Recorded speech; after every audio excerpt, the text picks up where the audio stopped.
policies kind of lift everybody back up. Like white people are doing better now than they were doing in the 1970s. The Asian people are doing better now than they were doing in the 70s. So all groups are.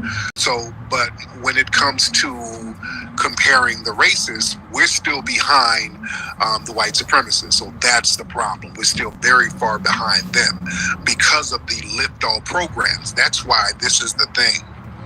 Whenever there's some type of benefits given, other groups are prioritized over us. For example, the immigrants coming over now, they're giving specific benefits and tangibles that Black people cannot access. So they're specifically giving a leg up. They're giving a leg up. They're helping these people. They help them get jobs. They help them get homes. They help them get schooling. So they get all types of financial leg ups. We don't get that. And when we get something as Black people, foundational Black Americans, all other people have to be included. So everybody comes up off of our struggles. So when it's time to say, hey, let's fix what we've done to Black people, let's make it equal and let's just help everybody. Let's help everybody get some good wages. Let's help everybody get some housing here. Let's help everybody. It's a give all to everybody, lift all boats type of thing. So us doing better in the 1970s now than we were, back then, but us doing better now than we did in the 70s, that's not really saying anything because everybody... It is also a cause for some kind of celebration. At least you're not regressing. No. At least you're not stagnating. But I do want to touch on this also. So you talk about reparations and disenfranchisement and all of these kind of issues that Black Americans have gone through. I feel like a lot of the times Native Americans are left out of the conversation. You guys are objectively doing better than them as a group. You got higher incomes per capita, you got longer life expectancies, your incarceration rates are fairly similar, but you have to understand that they live on reservations, so a lot of their crimes don't actually get reported, or they have like these kind of tribal tribunals, where they don't actually go to like federal prison or state prison. So, I mean, if you want to look at, say, alcoholism, domestic violence, the Native Americans are always left out of this conversation when they're objectively doing worse than Black Americans. Do you feel that maybe Black Americans should take a side seat and let the Native Americans, if you're going to do this racial grievance policy, get the forefront? They've been in the forefront for the last couple of 100 years. The Native Americans are doing just fine. They got their own hospitals. They have their own police forces. They have casinos. A lot of them get tax-exempt status. They are doing just fine. If some of them want to be alcoholics on reservations, that's a personal choice. They get all types of leg ups. Give us the exact same thing. I don't want to hear about how bad they're doing. Man, I was in Arizona a couple of years ago. They got it going all the way the hell on. As a group, though, Tariq, they are more disenfranchised. This one of those stats I mentioned than Black Americans, are they not? No, they got it popping over there on them damn reservations. They're not disenfranchised. They got a lot of them don't even have water. They got like the shittest land. Hey, that's some personal stuff there. They get all types of benefits. If you get benefits and squander your benefits, that's on you. If you get a leg up and you squander your leg up, that's on you. We ain't gonna squander ours. So those are personal choices. When it's grant money time, when it's time to allocate grant money, if you go look at some of the grants, the first people they prioritize are Native Americans. They get first dibs on a lot of these people of color grants and all of that. They get all types of benefits, dude. So if some of them want to screw it off, that's on them. We need those same opportunities and those benefits because we've been way more disenfranchised than them. When we talk about how people are being disenfranchised, the Native Americans, they weren't targeted for lynchings like we were. The Native Americans there to this day are not targeted with mass incarceration and police shootings and negative media propaganda. And another thing too, a lot of the quote unquote Native Americans now who are claiming to be Native Americans or the redskin Native Americans, these are really white supremacists who paid to get on the damn Indian census forms, and all of the black skinned natives were just reclassified as Negroes. So we don't want to, we want to open up that can of worms. We can.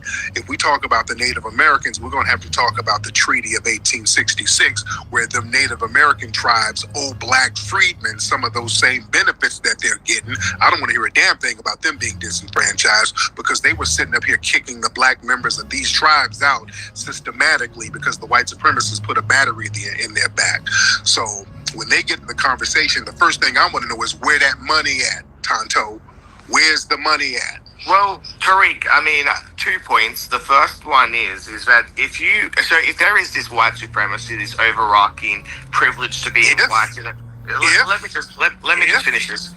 Yeah, if because I'm going to preface this with a challenge to this understanding. So if there is this overarching white supremacy and white privilege, and it's beneficial to be white in a society, why do so-called white passing Native Americans identify as the minority side? It's because they get special privileges from being a minority that you don't get from being part of the white populace. So that's because the first white point. Populace, by default, you get privileges because of whiteness. That's what whiteness means. So why don't they identify as white then? Whiteness, they do both, sir. Whiteness is a status. This is the finesse game. The white supremacists already get all the benefits from whiteness, and then they said, "Hey, I can." No, they deny their whiteness. They deny their whiteness. Like, no, they don't deny their whiteness. They'll do that temporarily.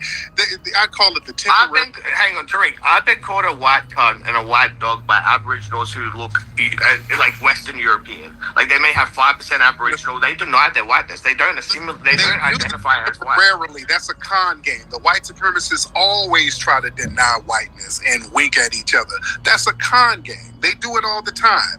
When you call them out for being white supremacists, hey man, I'm not white, I'm really Hispanic.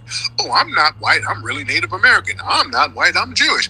I'm not. It's the temporary denial of whiteness game. That's an old con game. Well, I mean, speaking of temporary denialness, what are your thoughts on the foundational Irish Americans? The KKK originally targeted them. You know, the Fighting Irish mascot, that comes from the KKK coming to the university to beat the shit out of the Irish, but the Irish got the upper hand because we are the best fighters. Tyson Fury, you know, Irish have been dominating. Now, what's the foundational to who? What are the foundational Irish to America? You know, they built the railroads. They were slaves in the Caribbean.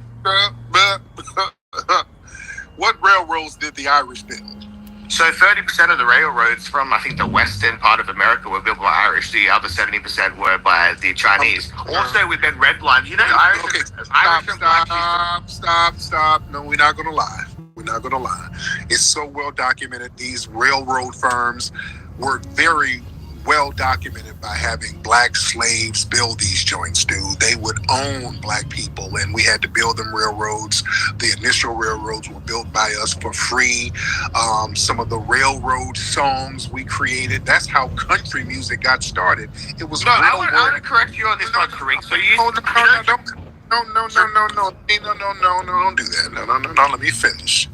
Let me finish that, because these white supremacists, when you start hitting them with facts, they want to change the subject. He's changed the subject about 3 or 4 times. But yeah, country music was partially really started by black people who were working on railroads. They were doing railroad songs. And that morphed into country music. We were the ones building the initial railroads. This is very well documented. These railroad companies would own my people. Let's stop this Irish and Chinese stuff. They came later and expanded what we already built on. And plus, we had foundational black Americans who were the architects of some of these railroad bridges too. Horace King, y'all look him up. So there you go. So I just wanted to clear that up. When you tell a lie, I just want to bring some real clarity to it, Dr. Nowinski. Now go ahead. What's your next deflection? So my point is, objectively speaking, black Americans, and I'd say probably worse than the Native Americans. But the issue is when you have this kind of racial grievance and this racial kind of oppression Olympics, it's very hard to say, okay, well, this group. Why not just focus on people that are actually disenfranchised, which are poor people? Because all black people aren't poor, but all people are poor. So I feel like a wealthy black man like you with a museum and a suit and like your pickup game, why do you need reparations? Why not give it to a poor white person in Appalachia? Because that poor white person has reparations in his skin. It's called $1 billion worth of whiteness. Your whiteness is reparations. It's unearned benefit. Yeah. And I always use the example. Kyle Rittenhouse is a perfect example of $1 billion worth of whiteness embedded in your skin. With the money I have, I can't pay for what Kyle Rittenhouse got in that courtroom. I don't have. What about O.J. Simpson? He killed his wife. No, he didn't. No, he wrote a book, literally got If I Did It, which was fiction, which they paid him to do a fiction book. OJ didn't kill nobody. OJ is 100% innocent. That's a bad example. You don't believe that, Tariq? I believe that 100%. What you mean I don't believe it? How did OJ kill 2 people with a knife and didn't get no cuts on his body? Why was he speeding away in a police chase if he wasn't guilty? No, he wasn't speeding away.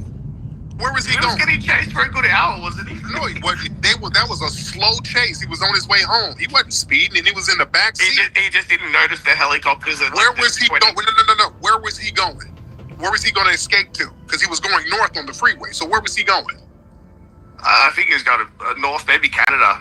Trying to really from LA to Canada. Okay. All right. Anyway, one last point. Bad example. OJ didn't kill nobody. Okay. So we all know, and this is a fact, that Jamaicans invented hip hop. But who okay. You're not gonna be trolling. You're not gonna be trolling. No. Who gave Jamaicans their accent? They're Irish. So the Irish invented hip hop because the Jamaican accent comes from Irish. Stop it. Okay, there you go. Now you trolled out. There we go. Let me get you out of here. All right, now you're just saying shit. Okay.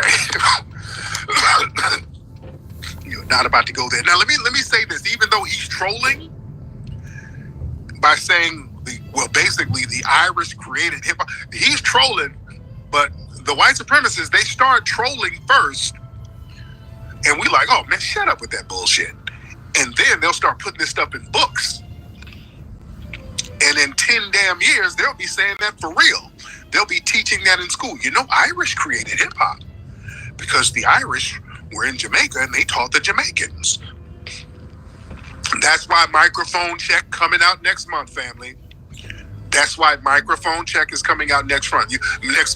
We think that's like real benign when they do little stuff like that. We kind of joke it off like, man, that's ridiculous. And that's the problem a lot of times. These white supremacists say something real reckless and trollish, and then we dismiss it. And then they keep saying it and keep saying it, and then they start documenting it. And then they make that nonsense become a reality. You see? Because that's what they did with the whole Jamaican lie. That was a ridiculous lie that they started to kind of put the seeds out there in the 1980s. And then we just let it grow because nobody never really checked it like they're supposed to. And then once we let them get away with one lie, then they were like, well, the Puerto Ricans are, well, hell, let us get in on the lie. We created it 50-50. Well, how did you do that? Well, we was there. You were there doing what, man? We were right there. We were in the Bronx, right there in the Bronx. Doing what, though? Where there was these crews nobody never heard of. Yeah. Well, y'all learn from us. And what Derek Colon and be saying? That's where it goes. Ultimately, we got it from them. Hell, if you let them get away with a little piece of a lie, hell, they're like, we might as well tell a big old lie. Let's just expand the lie. Yeah? I can't wait for y'all to see Microphone Check next month. Family, y'all better go to microphonecheck.com. The movie we got coming out. Oh, my goodness. Whew, I can't wait for y'all to see this movie, family. Y'all really don't understand. These folks, their heads are going to explode because we debunk all of that nonsense. So I can't wait. May 23rd can't get here fast enough so people can just stop lying. This is going to stop all them damn lies. And we should have been checking this nonsense a long time ago. Let's get Miss Trinity up here. Where you been hiding, Miss Trinity? Hop in here, dear. Miss Trinity, hop on, dear. Hey. How are you, dear? Good evening. I'm good. I hope everyone is well. Thank you for holding these spaces as always. And thank you so much for, just beating that reparation drum, always bringing it home. And of course, that's one of our primary reasons for, designating ourselves and gatekeeping and all that good stuff. I just want to say that, if I'm not mistaken, I hope y'all can hear me. We can hear you. Okay. So Native Americans, they get roughly $100,000 a year, just off the rip, right? Mm-hmm. If I'm not mistaken. So doing the math over about 30 years, that would be about $3 million if they were getting, $100,000 a year for 30 years. That's $3 million. And that number, it just sits well with me as a starting point to the total, of everything. And that's just 30 years, you know what I'm saying? And I was thinking okay, well, should it be family based? But I'm like, that'd probably cause too much issue. And 3 million that's a good number. Mm-hmm. What do you think about that? Well, the thing is, when they try to run this game about, the Native Americans, they doing bad on the reservations. Man, go to hell with that nonsense. If some of them want to get drunk and whatever, that's on them. But the resources are there. Man, like I said, when I went to Arizona, all that fly-ass stuff they were getting, man, I'm going over here. We're at them reservations. They got schools and hospitals, and we got our own police force right here, and we got all this. I mean, just acres and acres of land. Then a casino here, and man, please, I'm like, give us some of this, and watch how we get it down, man. You give us a piece of this, and watch how we flip it.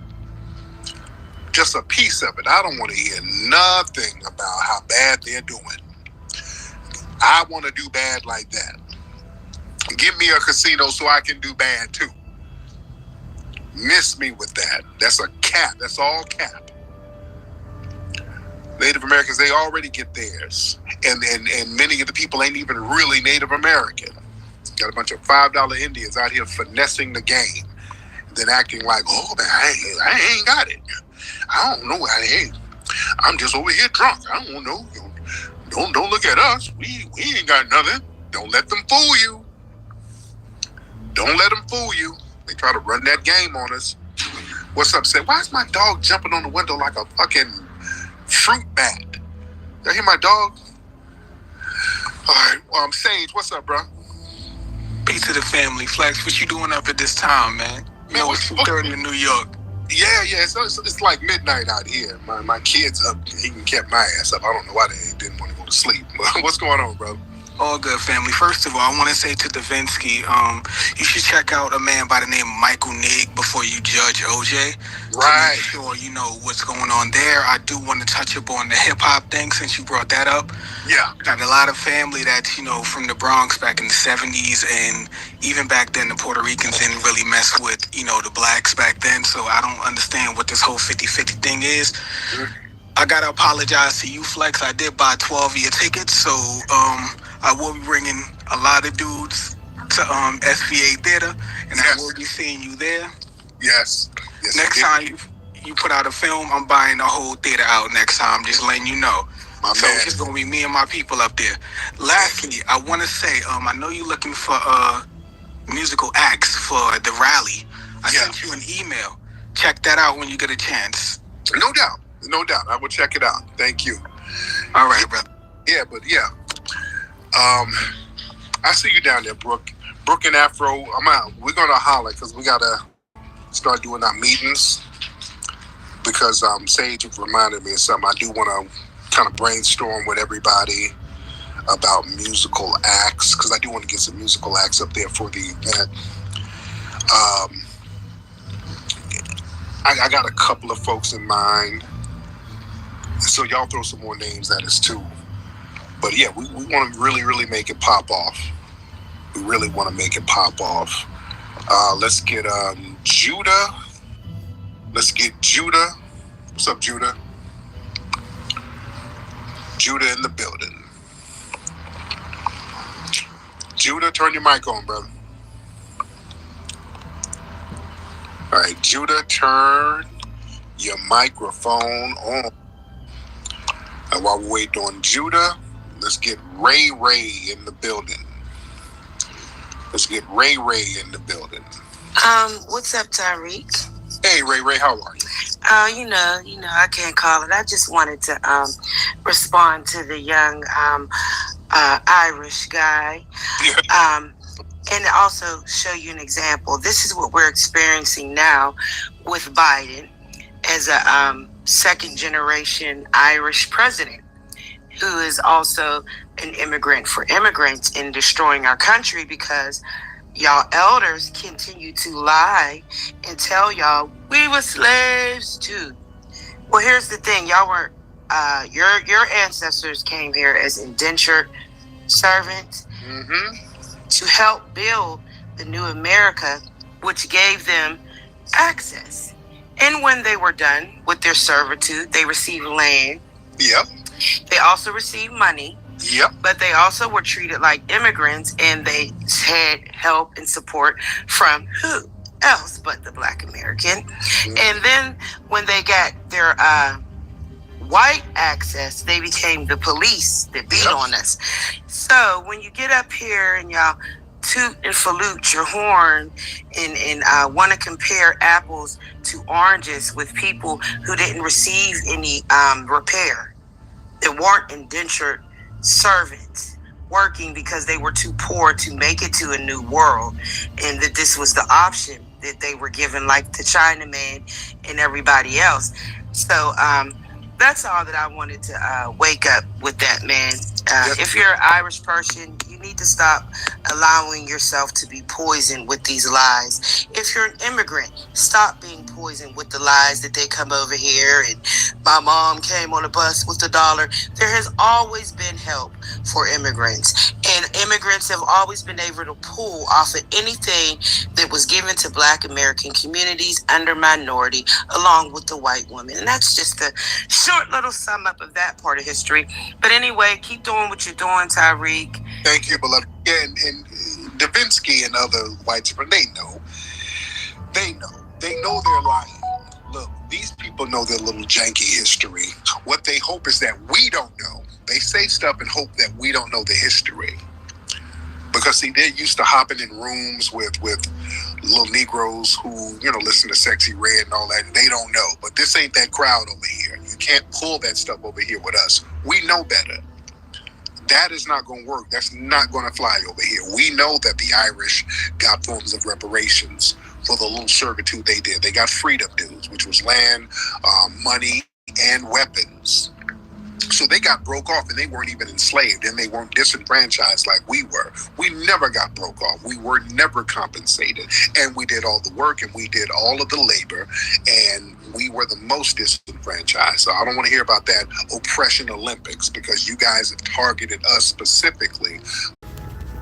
I went to the Great Greek Mediterranean restaurant.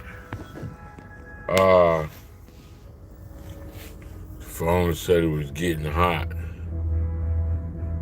But So when you say something like, oh, Candace Owens, we don't want you in our culture. You don't understand Black culture. I have to keep reminding you that I don't want to be a part of this culture. Whoa. I want to destroy it. I want to destroy it. I want to destroy it. I want to destroy it further than it's already destroyed itself. Yes. I want to go backward.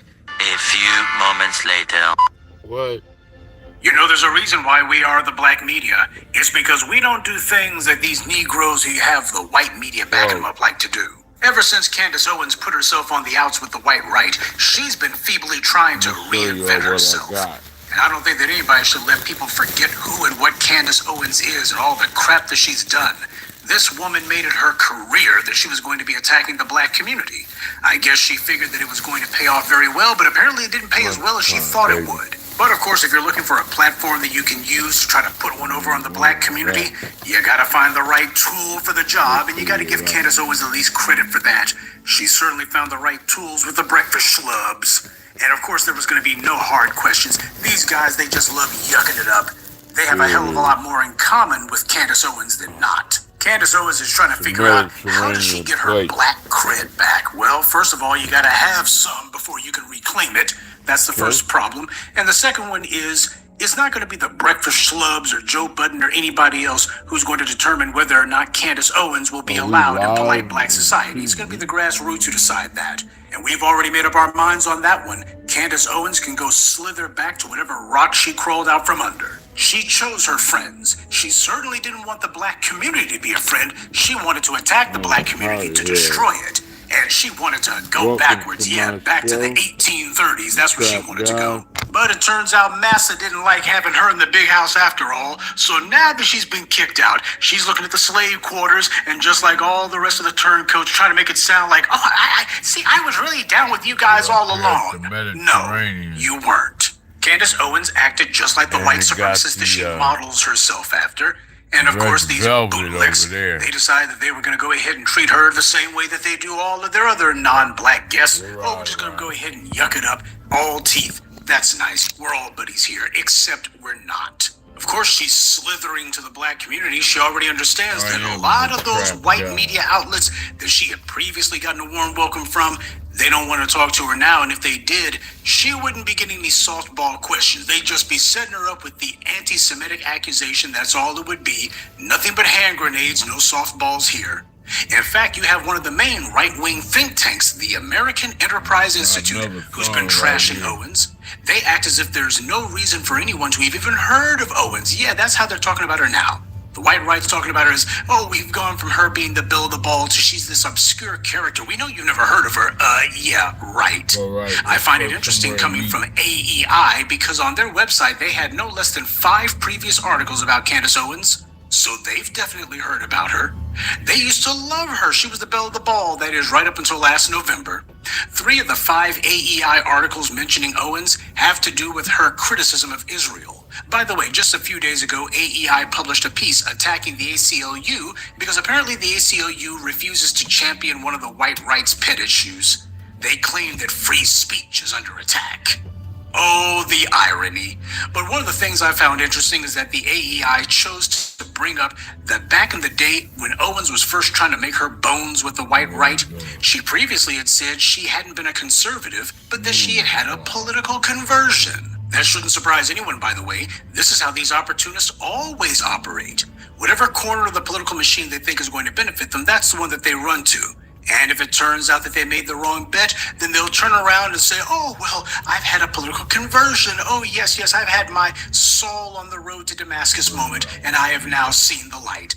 Yeah, that is until the corner that she runs to apparently runs out of shekels to give her. Then she'll find another corner to run to, and she'll repeat the exact same spiel. These people don't have principles. They only have objectives. Candace Owens has spent several years kissing the white right's behinds. Now, if she actually did have the courage of her convictions, shouldn't she be going back to all of those little right-wing bigots that she had been holding on to and carrying water for and sticking up for? Why doesn't she try to make nice with them? Why don't they go ahead and talk over their differences? That's because she understands exactly what the nature of their relationship was from the very beginning. She was never seen as their equal.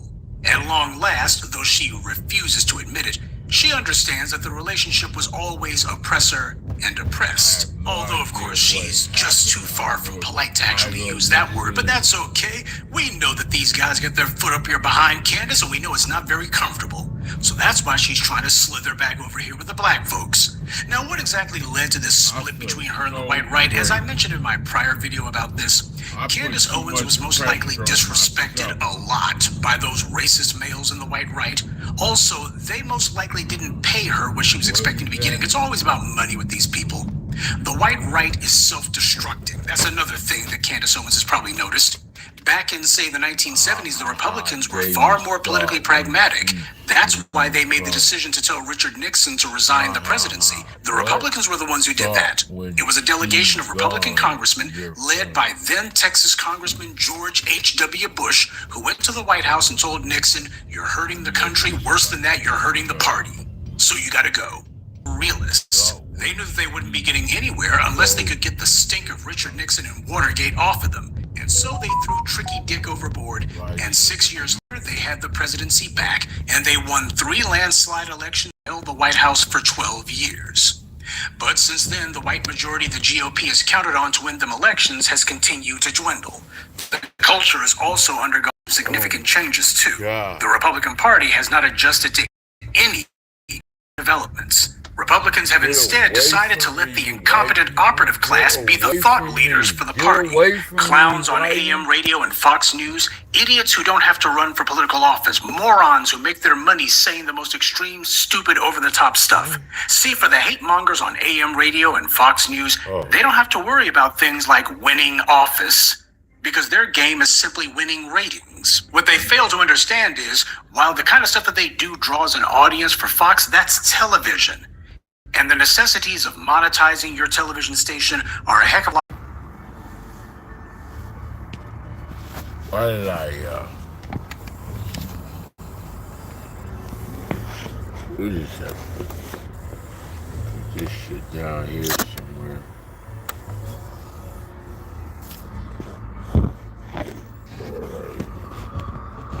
All of a sudden, why is the sun becoming an issue?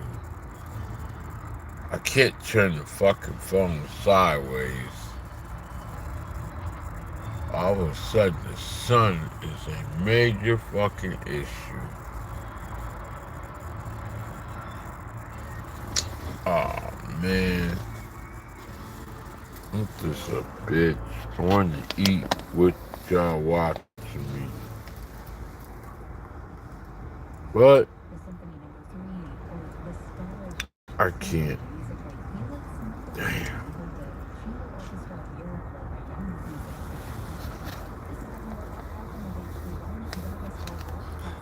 It's my lunch for today. Mediterranean food. Oh, man.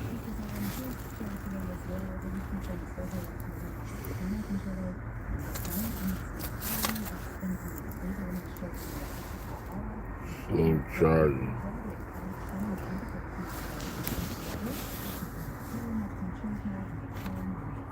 Got some sausage here.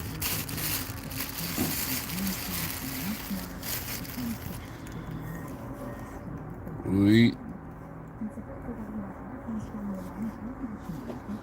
the Greek grill.